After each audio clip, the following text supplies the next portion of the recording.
Okay, I'm going to start by asking you a question. And I don't want you to think about it too much. I just want you to think about the first thing that pops into your head. Like, what's the last TikTok audio that you got stuck in your head? Like, you know what I'm talking about, right? Like that song that replays over and over and over and over and over and over again in your mind. And there's literally nothing you can do about it. Or when it's a song you love and it gets stuck in your head, and that could be a great thing, but if it's a song you hate, it's the worst not being able to get it out of your brain. And if you spend too much time on TikTok, it might not even be a song, it might be the latest sound that went viral that you just can't stop saying over and over again. But music and sounds aren't the only thing that can get stuck in our brains, are they? Like, there are times when I just want a pizza so bad and it's all I can think about. Or there's times when I want a new pair of shoes, or I want to buy chocolate that I'm dying to eat. We all get the idea of something living in your head rent-free, whether it's a thing, a person, or an idea. And in this series, Potential, we're talking about dating and relationships. You may not call it dating, but I'm sure you can figure out what I mean. Like, whatever label you put on it, we're talking about the idea of having someone in your life that you're interested in romantically, and that you hope is interested in you too. And if you've found yourself interested in someone recently, then you know what it's like. It's a lot like honey and Induja pizza. You can get that person out of your mind. You can't get that person out of your mind no matter how hard you try thinking about them. And thinking about them never gets old. Talking about them never gets old either, at least not to you. And that's quite normal, by the way. And it doesn't have to be a bad thing. It only becomes a problem when a person or the idea of having a person becomes an obsession. How do you know when thinking about someone becomes an obsession? It's when you have someone in your life and they're all you think about. It's when you have somebody in your life and they're the only person you want to spend time with. The closest people to you haven't seen you in a while, but most of your free time is spent exclusively with that person. It's when you have somebody in your life and they're all you talk about. Your friends don't have to guess what you're going to talk about that day because they already know. It's when you don't have somebody in your life, but the idea of someone takes up so much headspace, you're searching and waiting and hoping to find that person, and you talk about it more than anything else. Like, most people fall into one of two categories when it comes to this. You either think, that's not me, I'm not that person, am I? Or you might be thinking, why is that even a bad thing? And there's nothing wrong with having someone in your life. There's nothing wrong about being excited about it either. If you don't have someone in your life and you wish you did, there's nothing wrong with that either. But when everything else in your life seems to fade out because of this person, it can become problematic. Why? Because you can get distracted and there's so much to do and it's easy to miss out, and all you're focused on is that relationship or that idea of a relationship.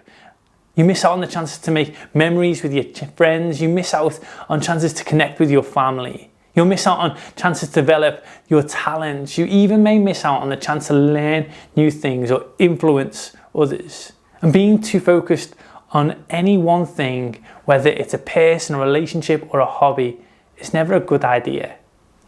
You push people away, and your friends aren't stupid. They realize, even if you think they don't, when your heart and time and energy and thoughts are not with them. Like when you sack them off and tell them that you're going to hang out with someone else and they feel like the distance and the separation. And if you're not careful, eventually that can take its toll on a relationship. And all of a sudden, the people that you used to care about most don't feel like you care about them, even if you do. We've all been around people who act like a married couple in school. And even if it kind of seems romantic, it also just kind of seems a bit weird, right? Like it's a bit too much. And we've all seen people give up friends and sports and even the things that they're really into for a person they're dating. And deep down, we know they're probably missing out. And the question is, what do you do about it? Like you can't not care about someone if you care about them, right? And I mean, isn't that the whole point? Like, how much is good for you and how much isn't? And we're going to look at a passage from a letter by the Apostle Paul, who wrote almost half of the New Testament, all letters to emerging faith communities in the first century. And it's good for you to know his motivation was always out of love. He wanted people to love God, love each other, and live better lives, which is something we want too. And the letter we're going to read from today was written to a church in a town called Ephesus, which was a diverse place in modern day Turkey. And dating as we know it didn't exist when Paul wrote this. And even though this passage doesn't specifically talk about dating, the truth that comes from it can certainly be applied. This is how Paul starts. Be very careful then how you live, not as unwise, but as wise. Paul is basically saying, pay attention to how you're living your life. Don't just let life happen to you. And as you choose how you live, wise is better than unwise. And wisdom is important when we talk about dating, because having someone in your life is really as easy as right or wrong. Most of the time, dating decisions have more to do with wise and unwise. It's really as much about, is that person good or bad? And more, are they good for me? Or are they good for me right now? Paul is encouraging his audience, pay attention to what you do and make the wisest choices that you can. This principle can be applied to not just about a relationship, but it can be applied to your friendships, your school, your schedule. But for the sake of today, we're going to be thinking about dating. And at what point does being interested in someone or the idea of someone cross the line into obsession? Like when it comes to my interest in dating, how close am I to that line? And while relationships don't have obvious labels of interest or obsession, we can probably identify some indicators or signs of interest or obsession. So what are some of these indicators of interest, and what are the indicators of obsession? Let's try and work some out. Like following someone on Instagram, is that interest or obsession? Probably interest. How about checking their Snapchat story constantly all day to see if they posted something new? Well, all day, every day, that's probably leaning to obsession.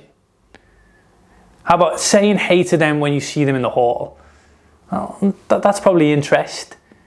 Or being late to your next class because you've wanted to make it purposely walk past them? That's obsession. How about sending someone a goodnight text? It's probably showing some interest. How about having someone's face printed on their pillow? That would be obsession. But Paul's also not done making his point here. He continues, making the most of every opportunity because the days are evil. Now, you may be asking, is Paul saying what the world is like falling apart? Well, no, in the Greek, the original language this letter was written, the word Paul uses means something closer to annoying, difficult, or time-consuming. In other words, your time gets taken up so much by different things, it's important to make the most of what you have left.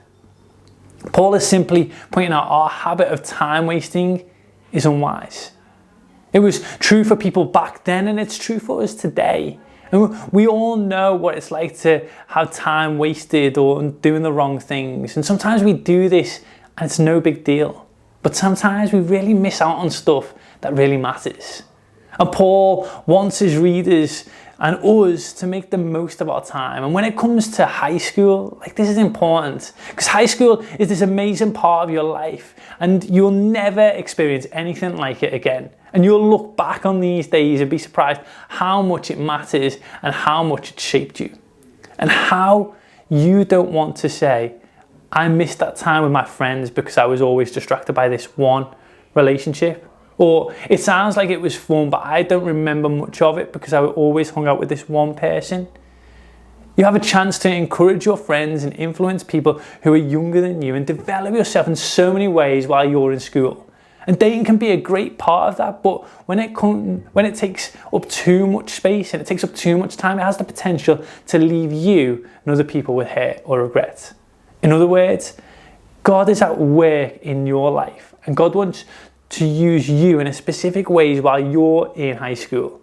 And while dating can be a part of that plan, it can also be a distraction from it. To make the best use of time that you have in high school, one thing we can take away from Paul's encouragement to us is this: nothing in life should hold you back from the rest of your life. That's not a knock on the person that you like or the person that you are dating. And it doesn't mean that relationships don't have potential, but it does mean that the more we make someone the entire focus of our lives, the more potential that we have to miss out on other things that matter. And don't miss this: another human being is not meant to carry the weight of all your emotional needs. Like, that's too much to put on just one person. You have a ton of other parts of your life to focus on right now, but if your dating life is holding you back from the rest of your life, it may be time to rethink some things. And here's what that could look like: broaden your focus. When we become so obsessed with the person we're dating or the idea of dating someone, we can lose all sense of perspective. To get it back, start living a life that includes more than just one person. Expand your world, broaden your focus outside of that person you're dating. If you're currently in a relationship, don't forget the people around you. Don't ditch your friends. Don't abandon your family. Don't lose interest in the people that have been important in your life. It can be so easy to want to spend all your time with the person that you are in a relationship with because you are awesome. But don't let other relationships drop off along the way. If you aren't dating anyone, don't make it your main goal. If you aren't happy with your life or with who you are while you are dating someone, then you won't be when you are. No one can make the change for you. You don't need another person for you to have a great time in high school. Go and be you. Do things that you like to do and hang out with the people you enjoy. Listen, dating isn't always the solution. Why? Because being single isn't a problem, unless you've made it the problem. And if you meet someone along the way, great. But don't spend the whole of your time in school waiting around for that person just to show up. There's way too much that is awesome about your life to not enjoy it because you wish you were in a relationship. Listen, dating can be a really good thing. But don't miss out on being in high school because you're taking dating too seriously. Don't miss on your chance to figure out on who you are because you're too consumed with the relationship. And remember, nothing in life should keep you from the rest of your life. And that includes your relationships. And if you feel that's me, then maybe you can pull me or another leader aside and let them know that that's how you feel and that you need some help. Because we could be really creative about ways to get things back into perspective, and sometimes talking about it can make the world of difference.